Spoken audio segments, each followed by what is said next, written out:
What's up, everyone? This is weird because I see people are on here, but I don't see anything in the chat, but Carol sees the chat.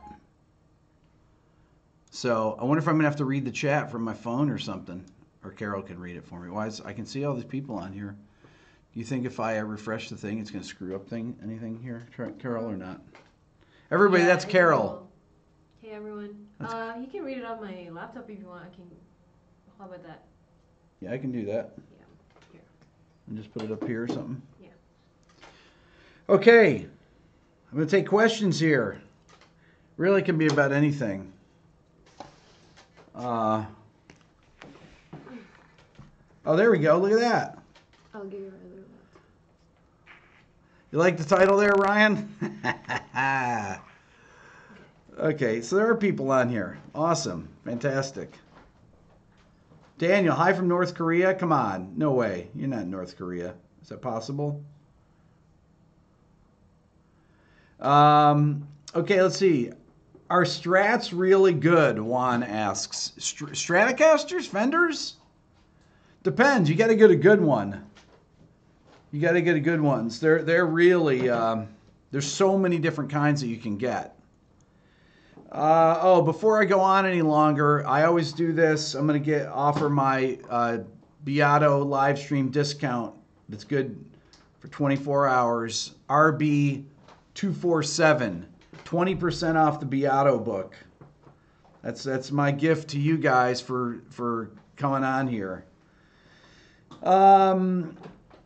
Yeah, a lot of strats, it's hard to generalize about things like that. You got to play the guitars first. That's why I'm not a believer in ordering guitars. That's why I think music stores are important, because you should play them before you buy them. What's the Beato book? Jared asks. The Beato book is my 461-page tome that will teach you everything about that you need to know about music. Tell us more about my Dan Electro. I've had it for, I don't know, probably 15 years, 20 years. It's a U2, I believe, and it was probably $150 when I bought it. And it's got a very flat radius. I don't know, I think it's a 16 radius, and it plays unbelievably well. Yes, I've heard of Greta Van Fleet. If you watch my second channel, which is Rick Beato Live, where I go on live at 10 o'clock most nights, if you type in Rick Beato Live on YouTube, I have a second channel. I've got about 10,000 some odd subscribers there, and that's more of a long form channel that we talk about everything you can imagine. Let's see here. Sir Blue, what's the difference between onions and bagpipes? No one cries when you cut up bagpipes. Where do I get isolated tracks? With the Beato Track Isolator plugin, of course. That is out of stock. I've been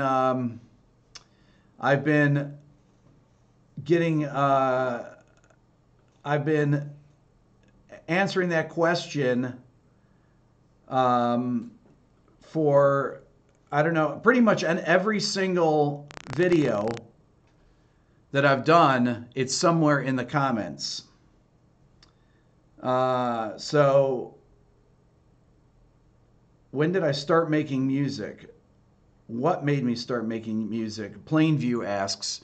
I started playing when I was in 3rd grade. I started playing in the orchestra. And that was because of this thing called the Seashore Test that used to be given back in the 60s and 70s, at least in upstate New York. It was an ear training test that they gave all second graders or third graders, I can't remember. And the people that scored highest on the test, it's a musical aptitude test, got to play instruments. So it wasn't a anybody can play whatever they want kind of a thing. How do we make music great again? Well, that's up to you guys. You got to start supporting great music. Mesa Boogie or Black Star? You know, I have Mesa Boogies. I don't have a Black Star, and I've recorded very few Black Stars. One of my good friends is an endorsee of Black Star, and he likes them a lot, but I can't say.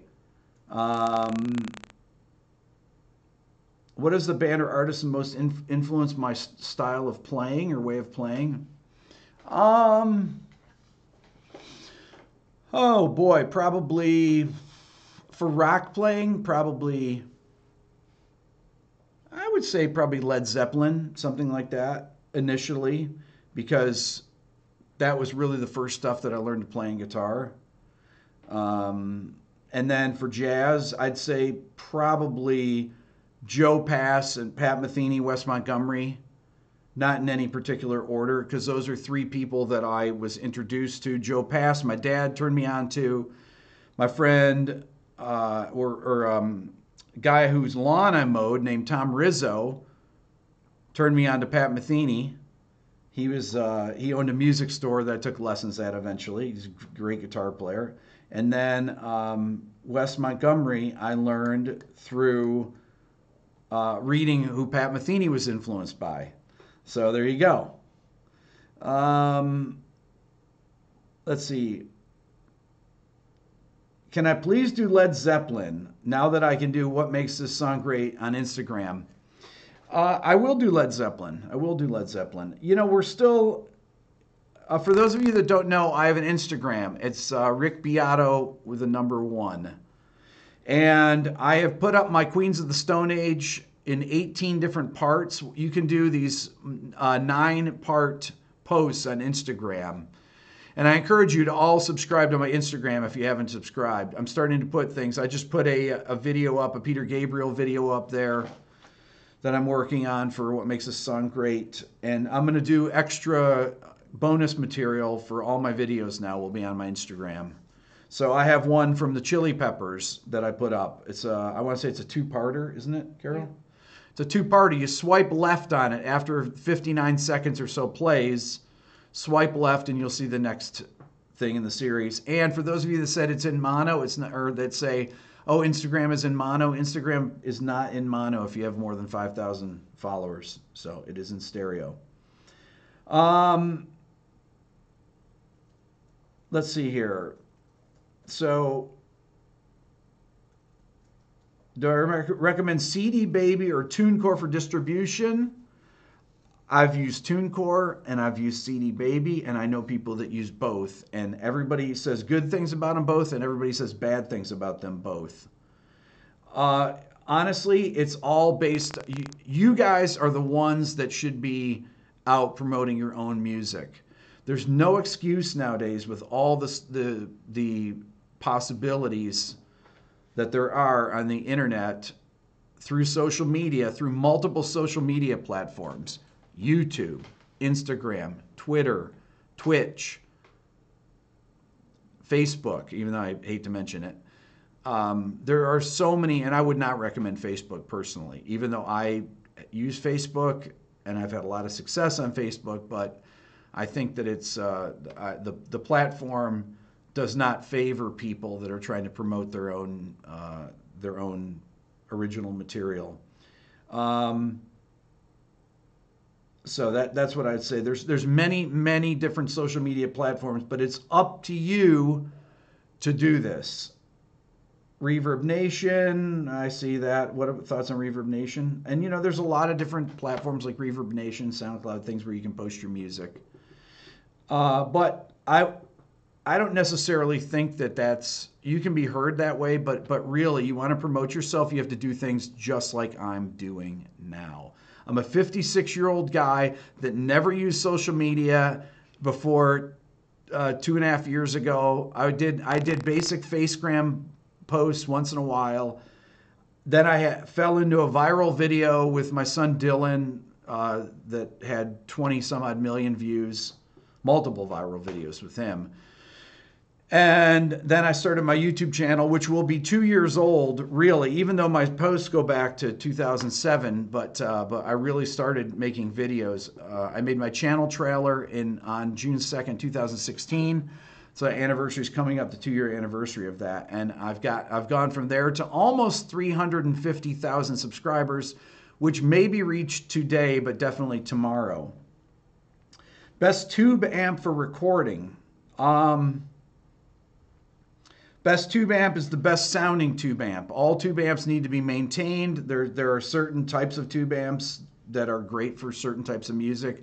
Impossible to generalize with that. I have right over here, I've got, I don't have them all set up, but I have a Marshall Plexi. I've got a JCM 2000, or an old one. I've got a what do I have there? A Vox AC, I can't see with my glasses. A Vox AC30, a Sovtek MiG-100H, a Fender Champ, an EVH, original EVH. I've got a PV 6505. I have a Marshall small box Plexi. I have a hand-wired Plexi. I have a lot of tube amps. I like tube amps, but I also own Axe FX 2 as well. So whatever gets the job done is what I say. You cannot generalize about stuff like that. My favorite direct box. I have a great direct box right here. I'm going to show it to you. A friend of mine built it for me. It's pretty heavy duty. It's called the Zod here. A Zod DI. Zod Audio. My friend Dan Durlow makes them. These are all handmade. This thing is a beast. It's a tube DI that sounds killer. I love that. And you can find Dan, go to zodaudio.com. I also use the DI on my Neves. I've got many different DIs that I use. So it depends. Like that, I can use with the bass. I can use with the guitar. If I'm going to reamp stuff, there's so many different things to use DIs for, and there's many different DIs that to choose from. But I love the sound of that one. Tips, advice for 2-mic recording and mixing. Use 3 mics. Use 2 overheads and a kick mic. But the Glenn Johns miking technique, if any of you that know Glenn Johns, he engineered the first Zeppelin record. He did all the Eagles. Well, he did the first few Eagles records. He did a lot of the Who records, like Who's Next. All amazing sounding records. His brother Andy Johns did Zeppelin 2, 3, 4, Presence, did Carnal Knowledge by Van Halen. Andy Johns did tons of records. He did, I know that he mixed Goat's Head Soup. He worked with the Rolling Stones. Oh, and Glenn Johns worked with the Rolling Stones. And he would use a 4-mic setup, but really he said he pretty much used 3 mics. 1 mic over the floor tom, looking at the hi-hat. 1 mic directly over the bass and snare equally, probably about 44 inches over each, and then a mic in front of the kick drum. He said he had a mic on the snare but wouldn't really use it, and that would pick up a complete picture of the drum kit. When you listen to Zeppelin 1 and you hear dun dun, the first tune, all those drums on Zeppelin 1 are all done with 3 microphones. How would you get a Rudy Van Gelder sound? Well, Rudy Van Gelder, it was an engineer that did all the Blue Note records, all the famous Blue Note records, Miles Davis, you name it. Everybody was on Blue Note. And he recorded in his parents' house in New Jersey. I mean, the big part of the sound is that everybody played together in a room and mic'd, and you had bleeding between instruments. The tricky thing when you're miking people up and you have a lot of bleed between instruments is making sure all the phase is right between the microphones. Microphones that are facing opposite directions need to have the phase flipped typically, right? If I'm if you're facing me and I'm singing, and Carol is on another mic and we're facing each other and we're on different mics, those mics are going to be out of phase with each other, right? Because they're facing opposite directions. So these are things that you need to know about. Phasing is extremely important between microphones. And I can't believe I've never made a video on phase. I've talked about it many, many times, but I've never made a video. Does Carol play an instrument? She's a phenomenal piano player. And she has an Instagram. Carol, tell them what your Instagram is. She has a website. I'll type it in. She has a website too. She's a really great film composer. Anybody that has an indie film that needs it scored, as long as it's really good, she might consider it. You're curious how Rick Beato built up his studio. You mean me, Peter? Requires huge investments and good contacts. To build up the studio, you just got to buy the gear. I'm 56. I had a lot of time to buy gear. You get one piece at a time, basically. I ran a studio first that was an overdub studio. So I produced in a large studio in town here called Tree Sound for probably about 4 years, and I rented a room in the upstairs there where I had an overdub studio. So I would track the drums on a project. If I was working with a band that used drums, I did bands that used, that was all programming too. But on when I needed to have multiple mic pre's, I'd record down in the cave. They had a room here. I've recorded at many studios, but this is where I work typically. Then I come upstairs and I had 2 or 3 mic pre's, a couple compressors, and a few microphones. That's it. And I had pretty much about 3 amp heads, 1 or 2 cabinets, because my ISO booth was very small. I had a control room and an ISO booth, and that's it. So when I built this studio, I bought one piece at a time. I bought stuff. I'd find stuff on Craigslist. I bought pump organ on Craigslist from a guy here in town for $200. I found a really killer AKG microphone that you can never find on eBay. Some guy was selling it. An accountant in town that used to be an engineer, and he had these 3 AKG microphones that are really rare. And I got an incredible deal on this one AKG kick drum mic that I have. Super chat, Bernardo, huge fan. You're an audio engineer from Ecuador, and you'll be in Atlanta for 1 week. Is there any chance that we can meet and have a beer? I don't drink. Have a class. Write to me on my email. We'll figure it out. We can meet up for sure. Do I think electronic drums have matched acoustics, or does MIDI need to become more advanced? MIDI doesn't need to become more advanced. Electronic drums, I use electronic drums a lot, and I have all different types of drum programs that I've bought. Everything from Superior Drums to Easy Drummer to Addictive Drums to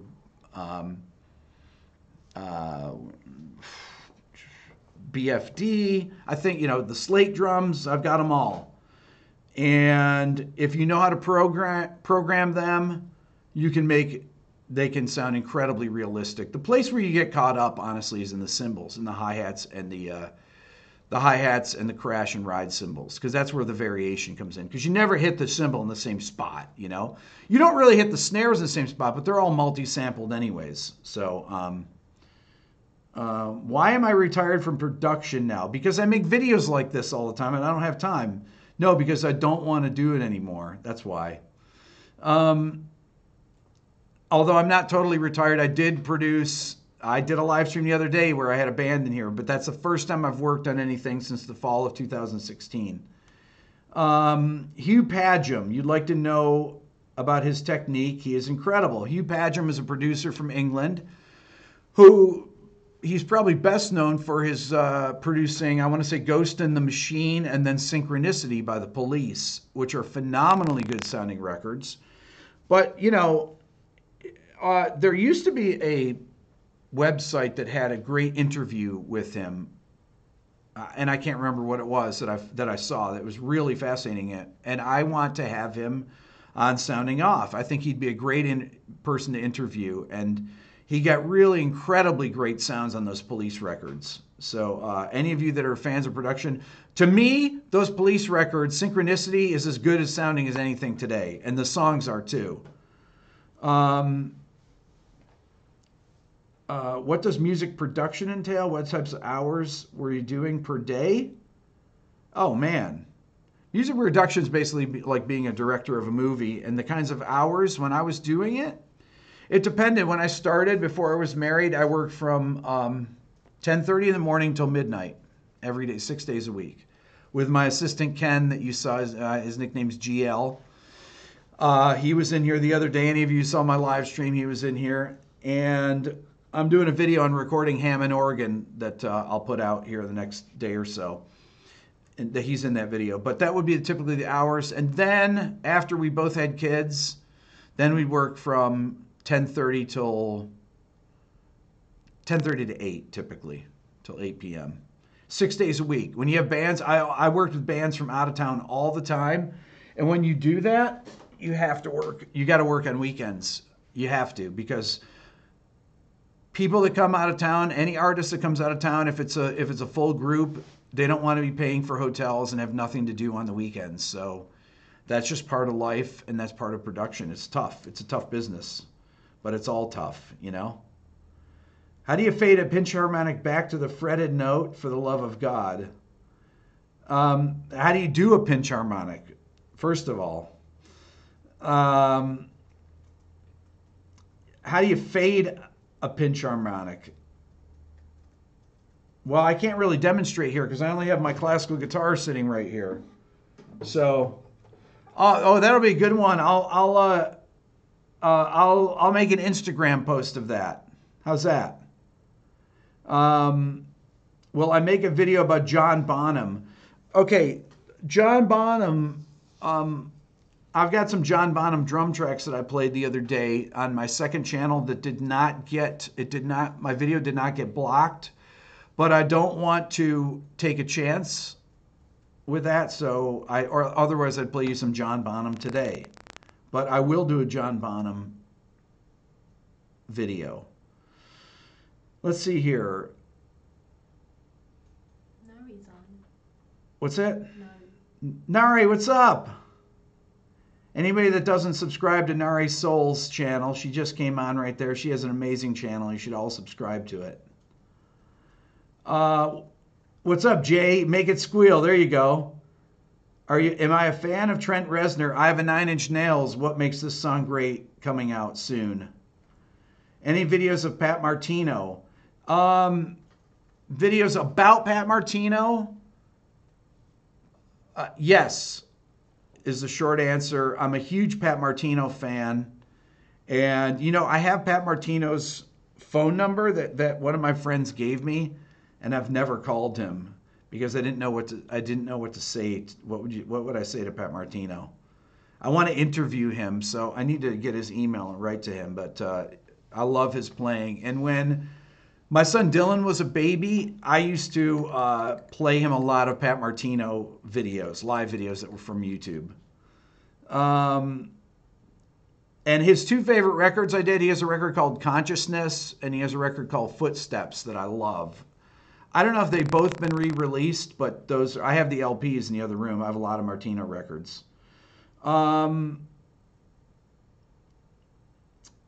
What new records make me optimistic on the future of music? I am optimistic on the future of music because of people like Carol that I've met. That's what it does. It's not necessarily records that make me optimistic. It's musicians that make me optimistic. And the people that subscribe to this channel honestly make me optimistic that there's 350,000 people that are interested in a lot of the esoteric things that I've done historically throughout this channel. By the way, those of you who want my Beato book discount, it's RB247 is the code that's good for 24 hours here, and you can get 20% off it. And I highly suggest that you buy it, because if you want to understand my channel, things that I do in theory, it's better if you follow along with the book. Let's see here. Somebody said, how do you know when a tube is broken? One of them doesn't light up. I had an amp that I had modded. It got shipped back to me. I opened it up from the box. The box was not damaged at all. I put it up and I plug it in, and my assistant Ken, we're looking at it and nothing's coming out of it. And all of a sudden he says, it's smoking. I said, what? And I could see a little smoke coming out of it. And only 3 of the 4 EL34s were lighting up. And I was like, oh man, unplug it. And one of the tubes had been broken and the chassis was bent in it. And we later found out that it had been dropped, apparently, 2 stories, because the guy that fixed the amp for me told me that it probably fell off a conveyor at I think it was UPS that it had been shipped through, and the box was not damaged, but the fall, even though the box didn't get broken, the fall made the transformers bounce and bend the chassis and break the tube. So that's how I knew that tube was broken, because it didn't light up. But they'll typically, preamp tubes will typically become microphonic when they go bad, meaning you'll hear a really high-pitched sound to it. And you should really have all of your amplifiers serviced at least once a year. I would suggest that. Let's see. There's a, what is this? I see another super chat here. How do I memorize? Rick, how do you memorize all major minor chords and scales on the piano? Thank you for amazing work. Thank you. How do you memorize it? Unfortunately, it's literally all memorizing, but the way to do it is to go around the circle of fifths.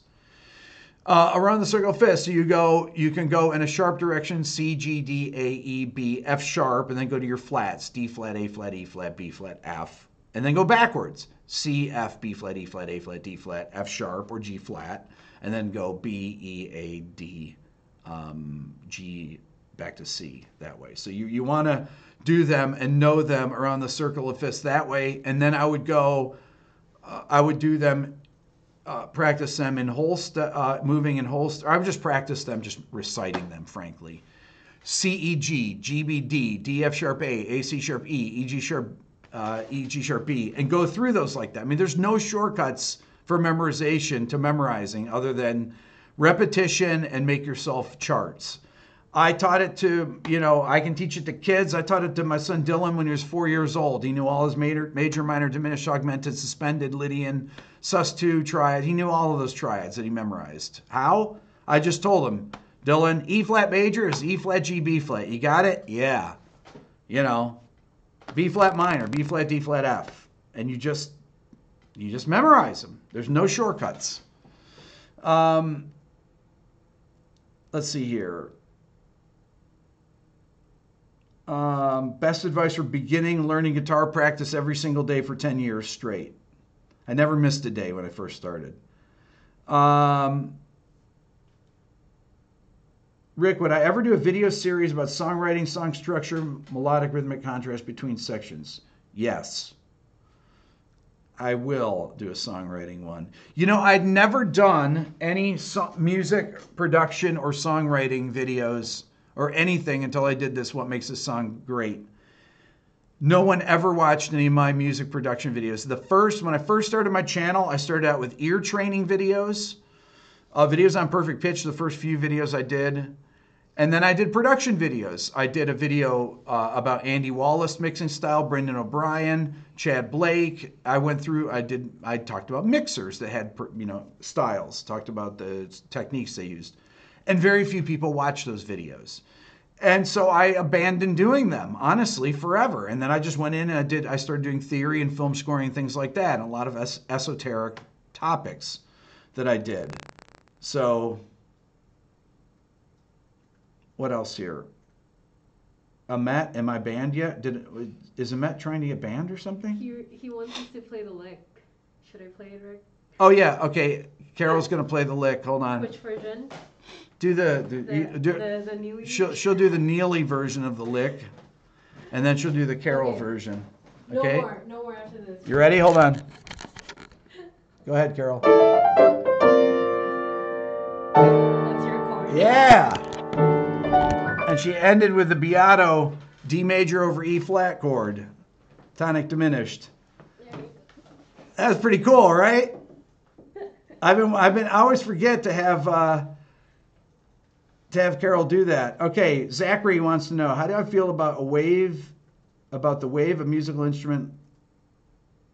instrumental music like lo-fi? Monty Booker, super hard to analyze production-wise. How do I feel about it? I'm not sure what you mean about how do I feel about it. I don't know what that means exactly, Zachary. You mean, do I like it? Would you like me to talk about it or do a video on it? I'm losing my thing here, Carol. This kind of disappearing here. Okay. That's actually a great topic. I'm going to put that down as a topic to do a video on.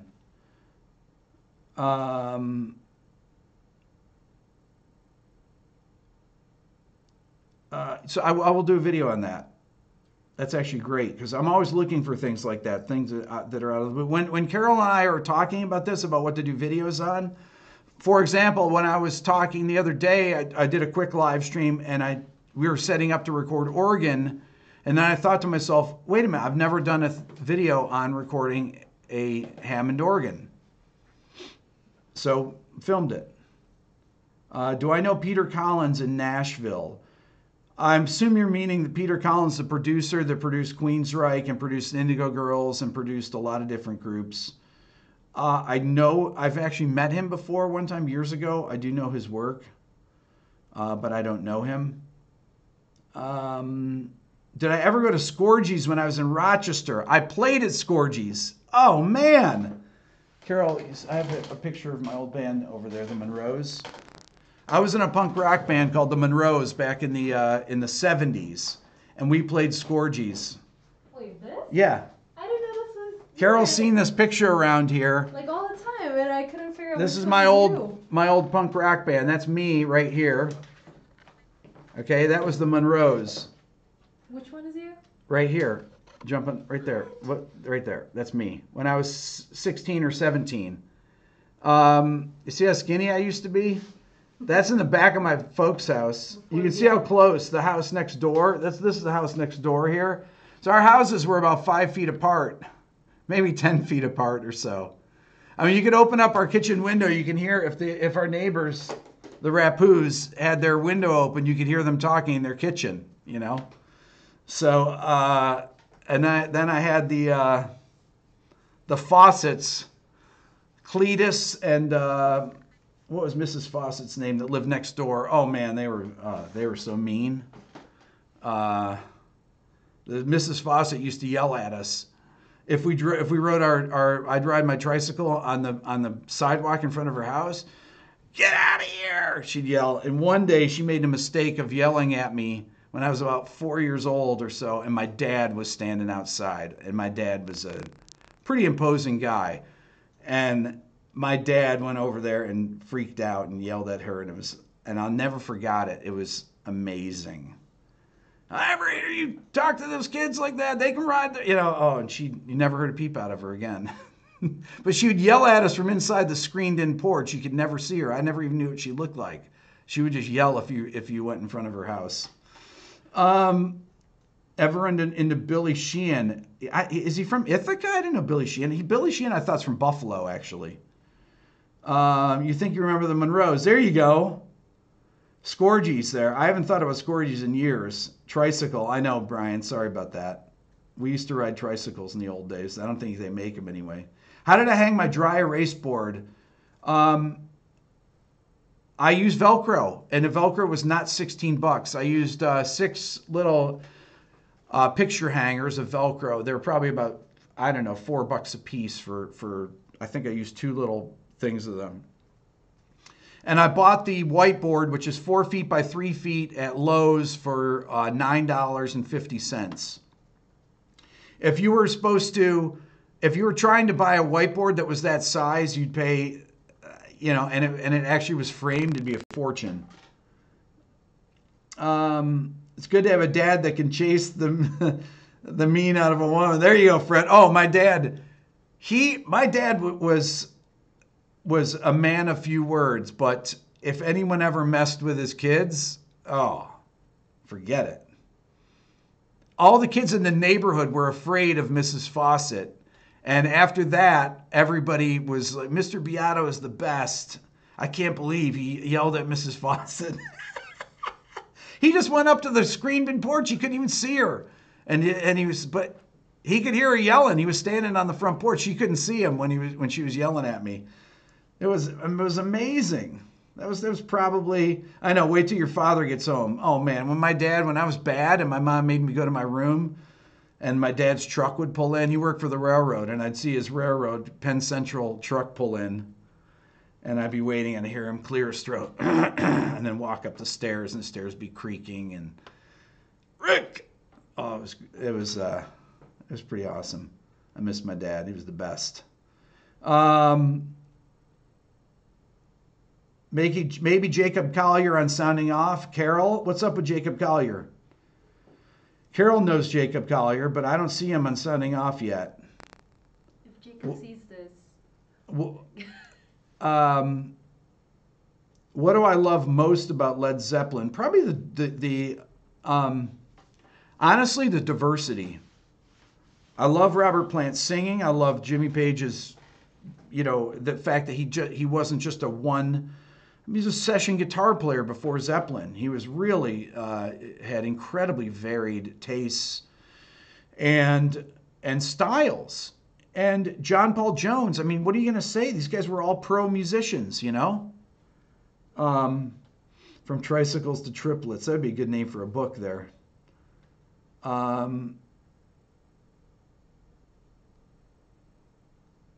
Do I offer private Skype lessons? Well, is it Reese?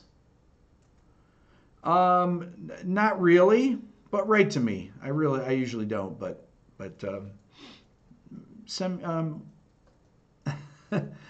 HK, has anyone mentioned Greta Van Fleet? Yes, already, of course.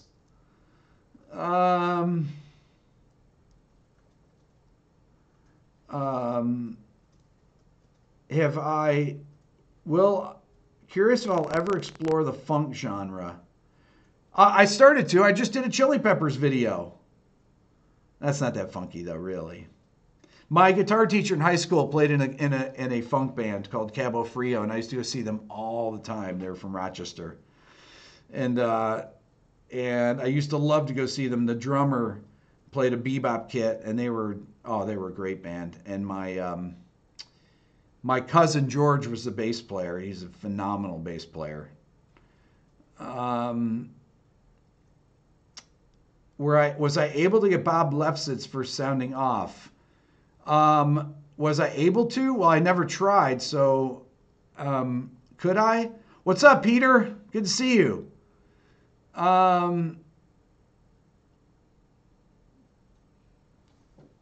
Let's see here. Aquarian Studio X drummer heads. Drum heads do I have an opinion? Okay, so Aquarian drum heads, I'm not a huge fan of Aquarian drum heads. I'm just being perfectly honest with you. I initially started out because I would rehead the drums, and I always did all my drum teching and all my sessions. And I have drum tuning videos out there, and those are some of the early videos on my channel. I started out using only Evans heads, and then I went to using only Remo heads. And I mean, there's many different types of drum heads for many different styles of music. If you want to tune to pitch, you would use ambassadors. If it's heavy rock, I'd usually use clear clear heads because they have much better articulation. If I wanted more tone, I would use coated heads. Heads that are more durable would be an Emperor, which is the G2 equivalent of the Evans. So a coated Emperor would be a great head. John Bonham used Emperor heads that were, Remo heads that were 2-ply.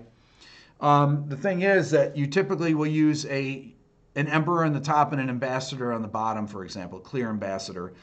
And the Emperor takes more tension to reach the same pitch if you were to tune them to pitch. Because it's 2-ply, so it's thicker, so you actually need to crank it down more. Okay, so there's a lot of things that you have to know about that you really need to understand for drum tuning and about drum heads that you can only learn from buying a bunch of them, and they're incredibly expensive. But I've tried, I probably have 100 drum heads here right now that honestly will never get used because I'm not producing anymore. But I had people give them to me over the years, and I would have them here. So every time, sometimes we would change drum heads 3-4 times during a session making a record. So,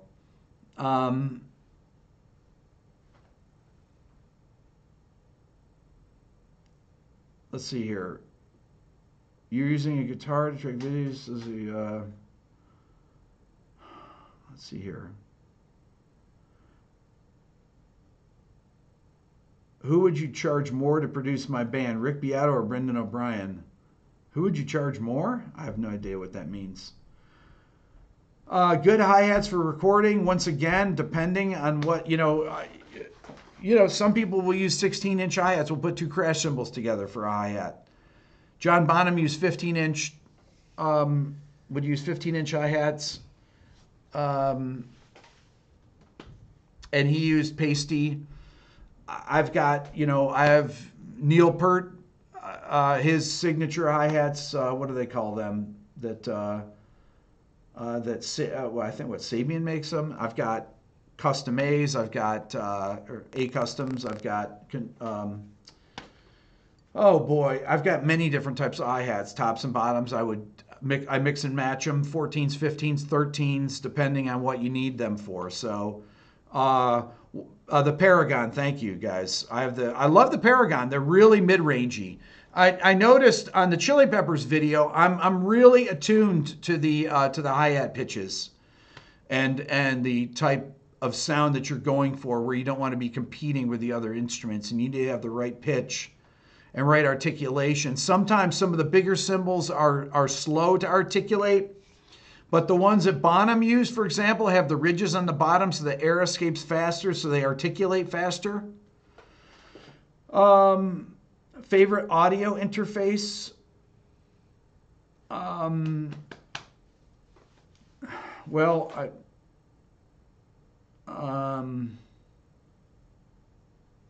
Favorite audio interface? Yeah, Sound Edge, 2002 Pasty Sound Edge, right? That's the Ryan that you're talking about. Jeff, I've not tried the Paragon Crashes, but I really was, I bought those. I had never heard the Neil Peart, the Paragons before, and I tried the hi-hats. I said, I need something different for this session. And one of my buddies that was working at the drum shop said, you should try these Paragons. They're Neil Peart signature cymbals. I was like, man, this has great mid-range. And I bought them, and I've used them many times. Please, HK, please sell my assistant Ken t-shirts. I don't call him Ken, though. GL is what I call him, actually. But yeah, I know I refer to him here as that. Beato book, discount, 20% off, RB247. Revolver or Sgt. Pepper's? Mike asked. Revolver. And then Rubber Soul before that. Sgt. Pepper for me is down the list a bit. Do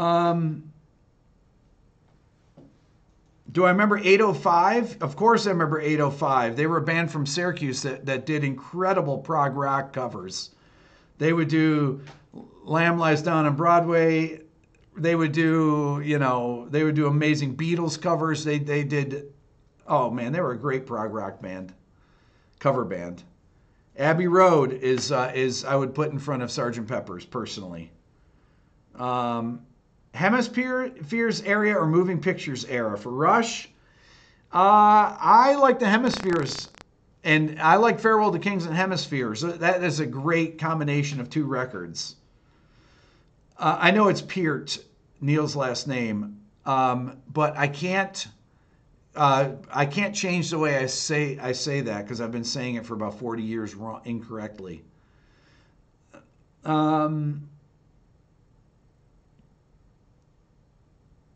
You're a Hemisphere guy. There we go.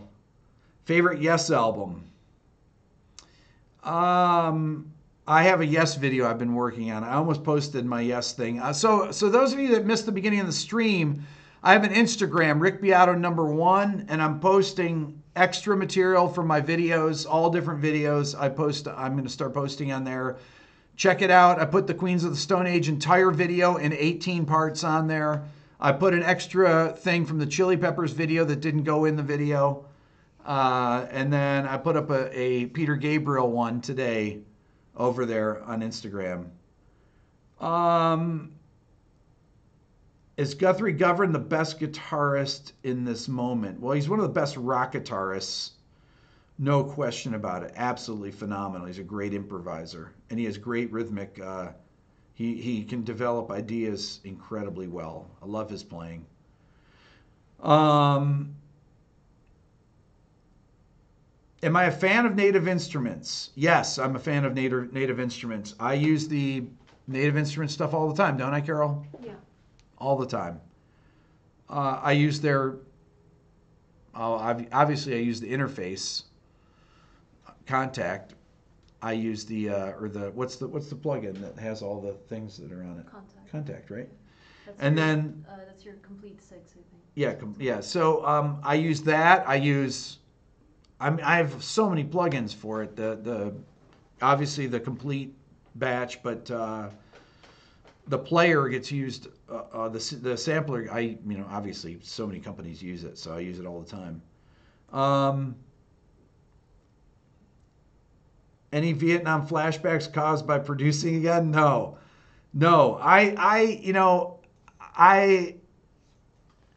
When Mike called me, Mike almost killed himself, the singer of the band, 8 weeks ago or so, and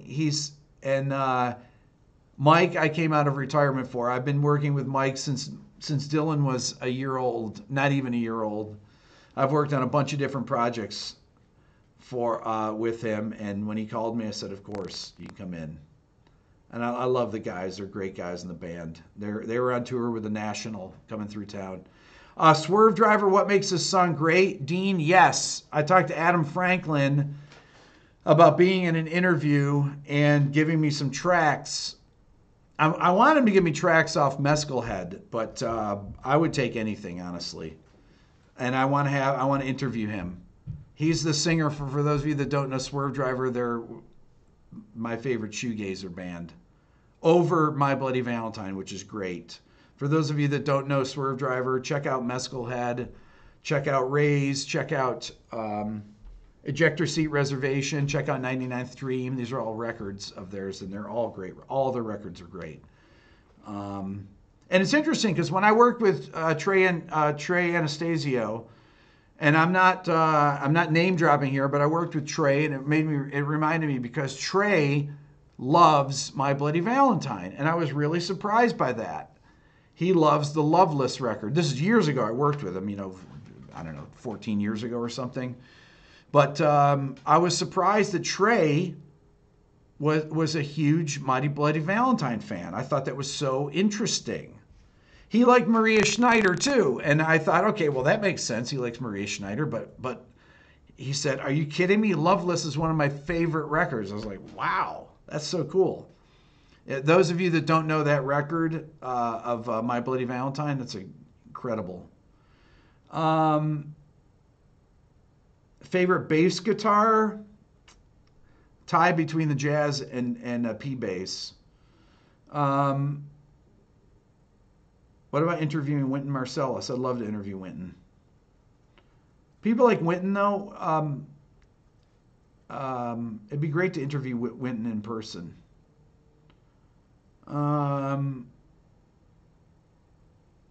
This is a great question. Ali Neil says, what are the best ways of jotting down melodies or chords on the fly? Use your phone, but do you recommend anything else?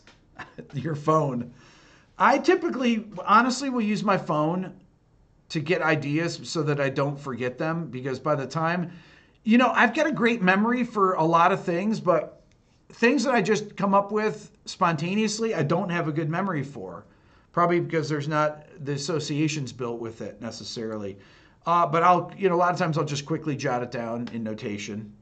If I don't have my phone with me, but I typically have my phone here. My favorite grunge vocalist. Oh boy, come on. I love all grunge singers. Don't ask me to choose between Chris Cornell and Kurt Cobain and Eddie Vedder and Lane Staley and I can't. I'm a massive Nirvana fan above anything else, but come on, Chris Cornell, give me a break. Am I a Built to Spill fan? Yes. Seals and Crofts. Is there another band more underrated by modern musicians? That's a great question. I love Seals and Crofts. Write down Seals and Crofts. You never heard of them, I'm sure, but I'm going to do a video on all 70s acoustic rock. Seals and Crofts, Cat Stevens, Harry Chapin, Gordon Lightfoot, one of my favorites, Bread. I'm do all the bands. John Denver, you name them all. I want to do maybe a two-parter or something on that. On music of the early 70s, Jim Croce, all the great acoustic songwriters. Of those, Gordon Lightfoot is one of my favorite songwriters. I love Gordo, as Bob Dylan called him. And I remember reading a Dylan interview where they asked Bob Dylan who his favorite songwriters are. And I love Bob Dylan. Bob's like, he calls him Gordo. He says, well, Gordo, pretty much anything he's ever done. And when when you're one of Bob Dylan's favorite songwriters, what else do you need to say, right? It's funny thing. Dan Fogelberg, I see on there. Funny, and Harry Nilsson. So funny thing. I tried to get some people to go with me to see a few years ago. He was playing, and I'm sorry to say that I've never seen Gordon Lightfoot play. And he was playing in Macon, which is an hour and a half from here. And I could not get anyone to go to the gig with me. Nobody wanted to go. Come on. People are like, come on, are you serious? You want to go see Gordon Lightfoot? My friend Jason was laughing at me. And I said, dude, Carefree Highway? What are you kidding me? Sundown? If you could read my mind, give me a break. But I didn't go see him. I feel really bad. Bob Weir. You know who knows Bob Weir is Mike, who I just produced, knows Bob Weir. I didn't even think of talking about that.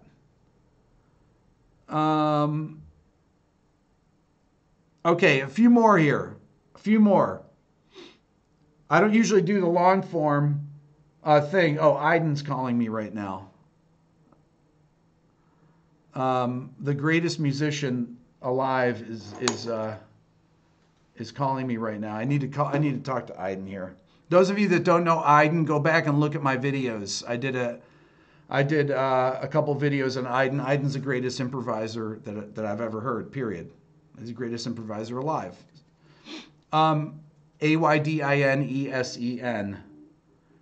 He's unbelievable. Answer it. I'll call him back here in a second. How do I read all the chats? Tom, what are you kidding me? Just go at him. Badfinger. Oh, I love Badfinger. Advice for a band trying to record from a bedroom with 2 mics. Get a third. My son is just over a year, very interested in music, listening to mostly jazz. He's always had a guitar and piano as part of his play. What else could you recommend at this stage? That's good. That's a good start. Synthesizer on the floor is really great if you can afford one. Just a cheap, something like a Casio that's got a couple different sounds. I like string sounds for kids because they can hold them down and they will sustain and they can get it in their ear.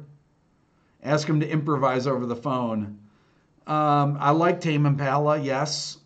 That would be a great one. King's X, I was going to include the tune, one of the tunes off Dogman on my Instagram thing yesterday, but I would have had to do one extra clip, which I didn't want to, because I was talking about the drum sound of Blood Sugar Sex Magic, of Pearl Jam Verses, of Stone Temple Pilots Core, and then I was going to do Dogman. That one of the tunes off Dogman.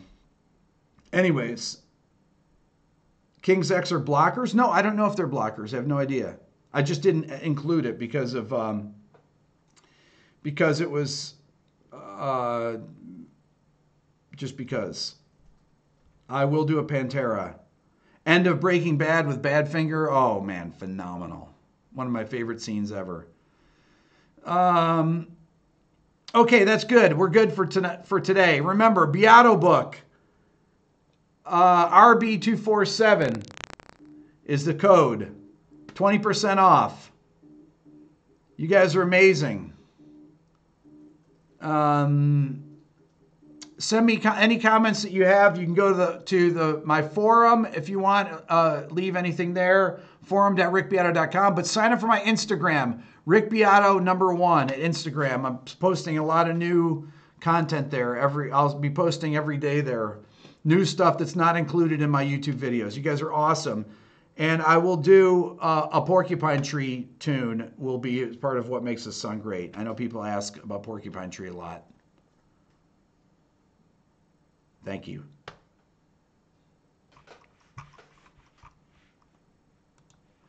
Here we go.